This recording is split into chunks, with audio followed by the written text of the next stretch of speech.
विजय शिवतारेंनी मागच्या वेळी चांगली मतं घेतली होती, आता परिणाम काय होतोय ते बघू अशी प्रतिक्रिया शरद पवारांनी दिली आहे। तर शिवतारे जिंकले तर आनंदच आहे अशी प्रतिक्रिया ठाकरे गटाने दिली आहे।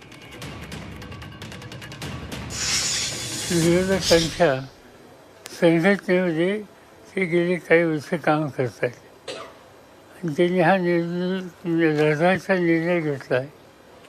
आता बघूया त्याचे काय फरक होतील, कोणा होतील, पण त्यांना पडलेली जी मतं आहेत आणि त्यांचा जो मतदार आणि कार्यकर्त्यांचा संच हा महाविकास आघाडीचा नाही। नाही, लढावी त्यांनी आणि जिंकावी, शुभेच्छा आहे माझ्या त्यांना। विजय शिवतारे जिंकले तर आमच्यासाठी फार चांगली गोष्ट आहे।